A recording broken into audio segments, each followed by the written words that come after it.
පූජ්‍යකතුමාලටයි ගෞරවයේ ඔබතුමාලටයි සියලු දාටම තෙරුවන් සරණයි. අස්සලාමු අලයිකුම් වරහමතුල්ලාහි වබරකාතුහු. ඉස්සරහා මම මේ අපේ සහෝදරයාට පූජ්‍යකතුමාට ලොකුම ඉල්ලීමක් ඉල්ලන්න මම නගින පළාතේ ඉඳලා ආපු අබුසාලි අයිනුඩින් මහලතුමා මගේ තාත්තාත් යුද්ධ කරපු හමුදාවේ කෙනෙක් අබුසාලි හිටපු සායමේජර් කෙනෙක්. එයාගේම ලොකු පුතා තමයි මේ හමුදාව නිසා කතා කරපුවට මේකට අවසරයක් හම්බුනට මට හොඳම සතුටින් හිතට හොඳම ආසාවක් තියෙන්නේ.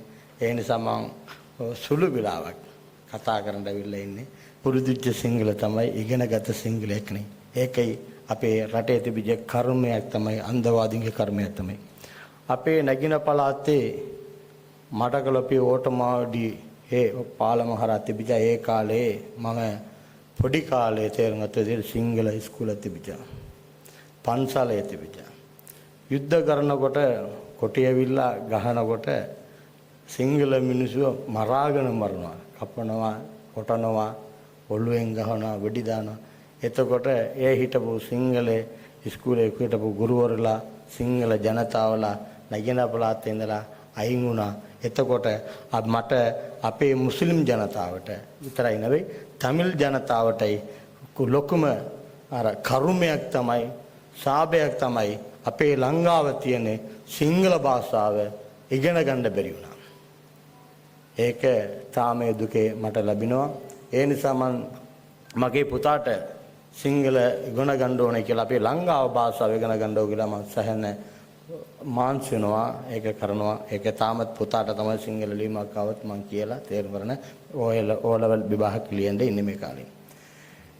හැබැයි මම මෙතන කතා කරන්න ආවේ මම නම් අත්තට මේ ලංකාව කියන එකේ වැඩිපුර ආදරණය කරන මිනිසෙක්.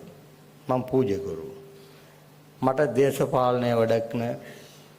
කවුරු ජාති ભેදයක් වැඩක් නැහැ. මට ඕන ශ්‍රී ලංකාව. මම ශ්‍රී ලාංකික කියන එකේ අපේ රටේ තියෙන පුදුමයක් තමයි සිංහල කට්ටිය, මුස්ලිම් කට්ටිය, තමිල් කට්ටිය කියන එක. අයි ලැජ්ජාව නැත අපි ශ්‍රී ලාංකික කියන කවුරු. ලොකුම ඉල්ලීමක්. ඇමරිකාවේ ඉන්නවම ඇමරිකා කියන්න පුළුවන් නම්, සෞදියේ ඉන්නවම කළු අරබි, සුදු අරබි කියන එක අපි කවුරු සෞදි කියන්න පුළුවන් නම්, පිට රටෙන් එක තමන් රටේ නම කියන්න පුළුවන් නම් ලංකාව විතරමයි අපේ රට නම කියනොත් ජාතික නම කියන එක. නමුත් මේක කාරණාවක් තියෙනවා. කවුරුත් අපේ රටේට ජාති ભેදය උස්සුව නැහැ. ඒ නිසා අපේ රටේ මම පාඩම් කරපු කාලේ ඊජිප්තු රටේ මම ලයිබ්‍රරි එකට ගිහලා අරබි පොතේ බැලුවා. ඒක ලියලා තියෙනවා අස්සරන්දීප් ජන්නතුල් ආලම් කියලා. ඒ කියන්නේ අරාබි වචනයෙන් ලියලා තියෙන කතාව තමයි ශ්‍රී ලාංකික කියන දෙවිලෝකයේ හොඳම රට කියලා ලියලා තියෙන එක. ඒක දකින්න බැරි කමට හිටපු පිට රටවල තියෙන්නේ මිනිස්සු තමයි එතන උසුවේ සිංහල තමිල් මෙම කියලා උසුවේ. පළවෙනි උසන්න පටන් ගත්තා කොටි සංඝහරා තමිල් කොටි සංවිධානය හරහා තමිල් මිනිස්සු හරහා. කොහොම හරි ඒක බොහොම අමාරුයි අපේ රණවිරුලා තමන්ගේ පණ ජීවිතේ නැති කරලා අපේ මට මතකයි රණවිරු කෙනකොට මගේ තාත්තා මම පොඩි කාලේ නිවාඩු ඇවිල්ලා ආපු කැම්පකට එනකොට මම අඬනවා. මගේ මල්ලෙත් අඬනවා. එතකොට මගේ තාත්තා අදගෙන හිටපු කලිසමයි සේටක් ඇවිල්ලා ආපු කරගෙන ඉලා පුතේ මම යන්න ආයෙන්නේ කියලා කලවලා අපි නිදාගත්තට පස්සේ හොරෙන් එනවා. ඒක තාම කියනකොට දුක හිතෙනවා. තමන්ගේ දරුවට අපි කැම්පකට රටේ බේර ගන්න ඕනේ කියලා කියන්නේ නැති ඒ කාලේ කියපු රස්තාව තමයි හමුදාව කියන රස්තාව. අනේ පුතා මම රට ගිහිලා එන්නම්, වැඩට ගිහිලා එන්නම් කියලා තමන්ගේ තාත්තා කියලා එනවා. නමුත් හමුදාව වැඩ කරපු හමුදාව නිලධාරීලා මහතුරුලා ගිහිලා එන්නම් කියලා කියන බැරි කමට එනවා. ගියපු බොහෝ දුර මහතුරුලා කකුලෙන් පයින් ගියපු මහතුරුලා පෙට්ටිය ඔසගෙන ආපු ඒ දිනියත් මතකයි, ඒ කාරණාත් මතකයි. ඒ නිසා මම නම් කවුරුනත් හරි 2009 ඉස්සරපු හිටපු හමුදාවේ අම්මා තාත්තට පස්සේ ඒ නිලධාරීලා පොලිසිය නේවි ඒ කියන රණවිරු ඔක්කොම මම නම් ඒ යුනිෆෝම් මිනිස්සු මම හොඳටම ගෞරවය කරනවා. ඒගොල්ලොට මම කිසි දෙයක් වැරදික් කියන්න කැමති නැහැ. හේතුව මීටර් 100 දුරට වතුර තියෙනවා. ඒ වතුර ගිහිල්ලා උසගෙන විල්ලා එයාට වතුර බොන්න ඕනේ කියලා ඌමනා තියෙනවා. බොන්න විදියක් නැහැ. ජීවිත කොටි වෙඩි දානවා මරනවා කියලා ඒ රට නිසා වතුර බොන්න හිටපු නෙළදාරිලාට මොකද හරි වුණොත් ඒක මාර දුකයි. පපුවට එඩන ඒ වේදනාව දුකේ වාරගන්න.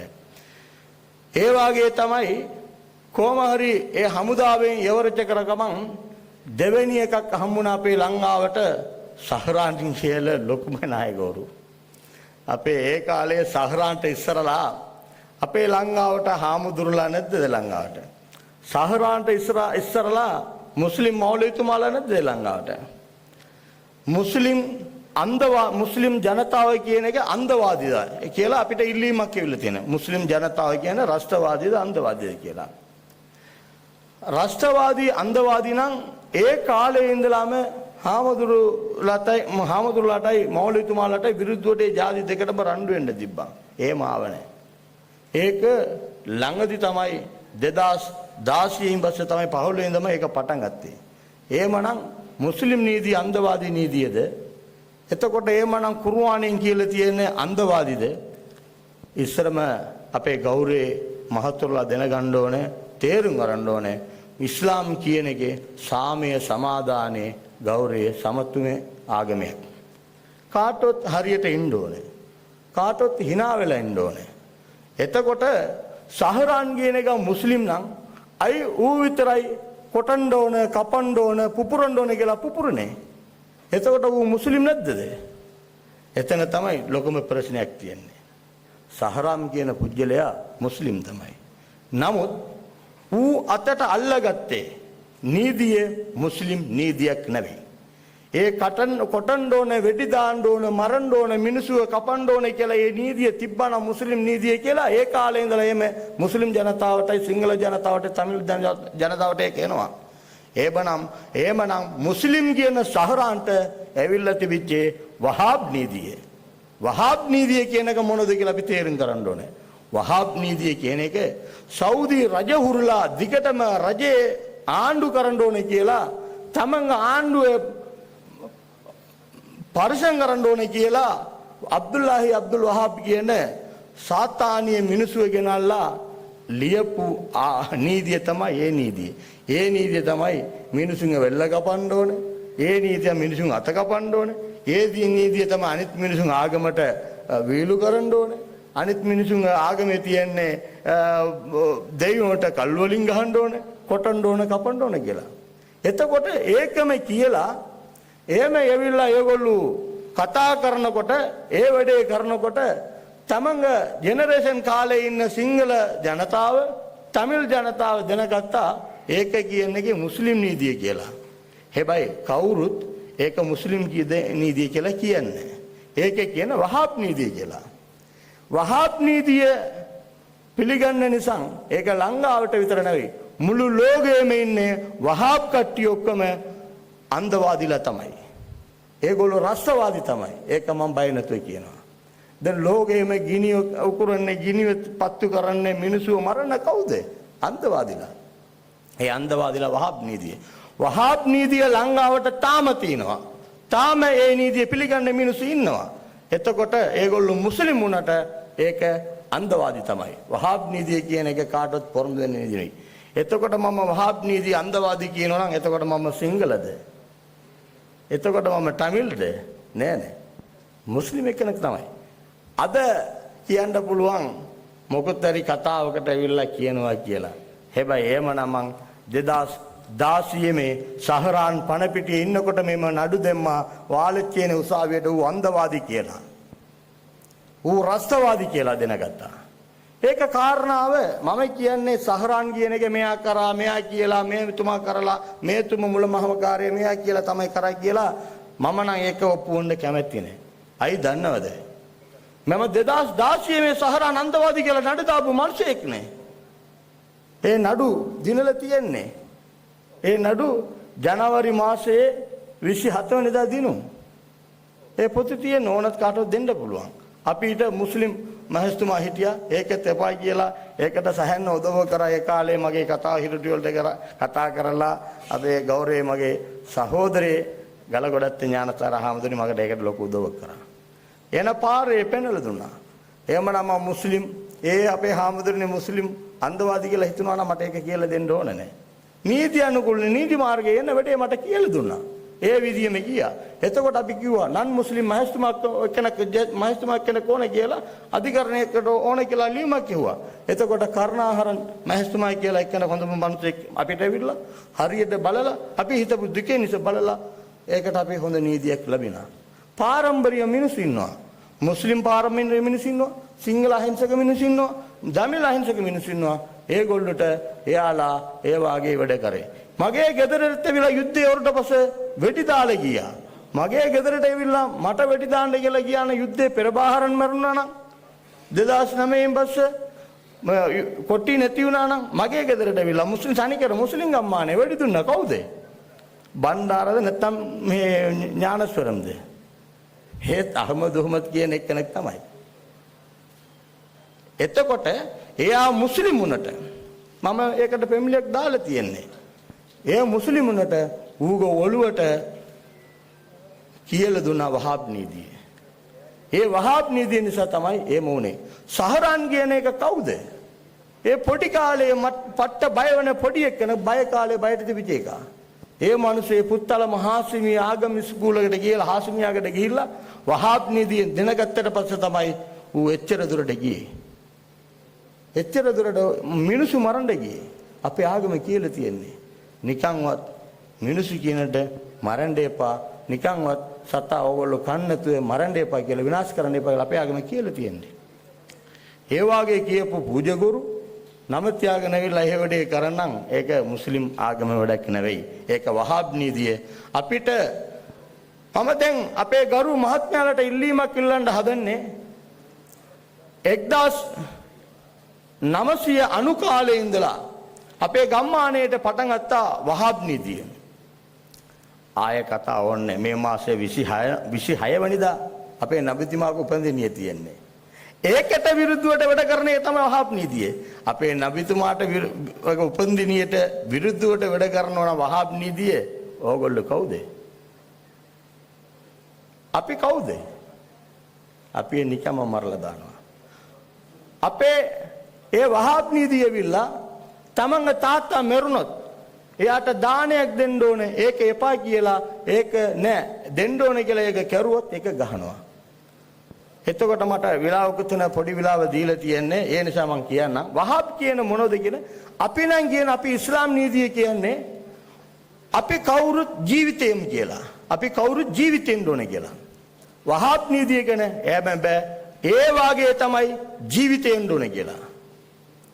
උදාහරණයක් කියන්නම් ඔයාට අර වතුර බොන්න ඕනේ කියලා වුණා තිබ්බනම් වතුර බොන්න කියලා කියනවා. වහාබ් නීතිය කියනේම නෙවෙයි. බොඩවනම් මේ වීදුර තමයි බොන්න ඕනේ නැත්තම් උඹ මරනවා කියනවා. ඒක තමයි වහාබ් නීතිය. මුස්ලිම් නීතිය වතුර ඔයාට බොන්න ඕන බොන්න. වහාබ් නීතිය අපි කියන විදියට කරන්න ඕන නැත්තම් ඉන්න දෙන්නේ නැත්තම් ජීවිතෙන්න දෙන්නේ. ඒ නිසා තමයි දැන් ඒ වාගේ වෙනකොට හරියට දන්නේ නැති අර තව උදාහරණයක් කියනවා අර කුර්ආනයෙන් එවිල්ලා තියෙන ජිහාද් කියලා වචනයක්. අර ජිහාද් කියන එක හරියට කියන මුස්ලිමුන්ට තාම දන්නේ නැහැ. අර ජිහාද් කියන වචනයට සිංහලෙන් කොහොමද කියන එක ඒගොල්ලෝ දන්නේ නැහැ. අර මම එනකොට තමයි එක කතාවක් තුනා මම අහන්නේ මේ අර නෙල්ලි ජූස් කියලා සිංහලෙන් එනවානේ. නෙල්ලි ජූස් අර නෙල්ලි බීම ඒකට කවුරුත් හරි කියලා දෙන්නකො නෙල්ලි බීමට සිංහලෙන් මොනවද කියන්නේ කියලා. මට දන්නේ නැහැ. මම සිංහල ඉගෙන ගන්නවා සිංහල මිනිස්සු ගාව තමයි ඉගෙන ගන්න ඕනේ. ඒක එක්කෙනෙක් කියන අතමුල්ල බීම කියලා මොකද හරි තියෙනවද අපේ ආම්තුරුනේ? අතමුල්ල බීම කියලා මොකද හරි කියනවලුනේ. මොකද අර නෙල්ලි වලට නෙල්ලි නෙවෙයි මොකද සිංහල වචනයක් තියෙනවලු. ඒක හරියට දන්නේ නැති එක සිංහල මිනිස්සු ගාව තමයි සිංහල අපි පාඩම් කරන්න ඕනේ කියන්න ඕනේ. ඒකයි ඇවිල්ලා ඉගෙනගෙන ඇවිල්ලා දන්නේ නැති භාෂාවට ඇවිල්ලා ජිහාද් වලට මම ලියන්න පටන් ගත්තොත් මටත් ලියන්න හරියට දන්නේ. එතකොට ඒ මොනසෙල කොහොමද ඒක තේරුම් ගන්නේ? එතකොට ඒගොල්ලෝ හිතන්නේ වෙන විදියට. එතකොට තමයි කියන්නේ දැන් තොප්පි දාගෙන ලොකු රවුල තියාගෙන ලොකු ජුබ්බා දාගෙන ඕම එනකොට කියනවා මේ මුස්ලිම් වලට අන්දවාදී කියලා. මුස්ලිම් වලට කවුරුත් අන්දවාදී කියලා කියන්නේ. මම නම් කියනවා වහාබ් අන්දවාදීට. ඒ වාගේ තමයි අපේ ගරු ගලකොඩත් අපේ ස්වාමිනී ඥානසාර හාමුදුරු කියපු එකේ මුස්ලිම් වලට අන්දවාදී කියලා කිව්ව නෑ. වහාබ් නීතියට අන්දවාදී කියලා කිව්වා. වහාබ් නීතිය පිළිගන්නේ මිනිසුන්ට. මුස්ලිම් මිනිස්සු තාම මට මාත්‍රේ යාළුවෙක් කෙනෙක් ගියේ හම්බුණා අපි කතා කරා මම මුස්ලිම් කියලා යා සිංහල කියලා බුද්ධ ආගම මම ඉස්ලාම් ආගම කියලා මට සිංහල භාෂාව එයාගේ තමිල් භාෂාව අපිට දිනන්නේ එකම දෙන්නම එකට hina වෙනවා එකට කනවා එකට වීලු කරනවා මම නිකන් මෙහෙවි ඔයා සිංහල කියලාට හිතනවද කියලා මුස්ලිම් මම කියලා එයා හිතනව නෑ කියලා මට එයා සිංහල කියලා හිතුවේ නෑ එයා මම මුස්ලිම් කියලාට හිතුවා අපිට ඒ වගේ පුරුදුනා අයි අපිට තියෙන සමාදානයේ නීතියේ මුස්ලිම් කියන සමාදාන නීතිය දැන් ඇවිල්ලා එකපාරටම ඇවිල්ලා ඌමුණක් නැති වැඩ කරන්න ගිහිල්ලා මම නම් කියන ඇත්තටම මේ ලෝකේ මේ කාලයට සිංහල භාෂාවෙන් කුර්ආන් ට්‍රාන්ස්ලේට් කරන්න ඌමුණක් නැහැ. තාම තමිල් ට්‍රාන්ස්ලේට් කරපුව ඉගෙන ගන්න තාම මුස්ලිම් මිනිස්සු නැහැ. ඕම ඉන්නකොට සිංහල ට්‍රාන්ස්ලේට් කරගෙන මොනවට ඒක කියලා හාමුදුරුවෝ දෙනකොට සිංහල මිනිස්සු බය වුණානේ. ඉන්න 10000ක් හාමුදුරුවෝ ඔක්කොම එකපාරටම ආගමට ආවන එතකොට මේ බුද්ධ ආගම පරිචయం කරන්න කවුද? කොහොමද පටන් ගන්නවනේ? ඒක ඌමුණක් නැති වැඩ. අපි හොඳ දේවල් කරලා අපි හොඳ විදියම hina වෙලා එනකොට එක් කවුරුත් එක එක ආගම පිළිගන්නවා.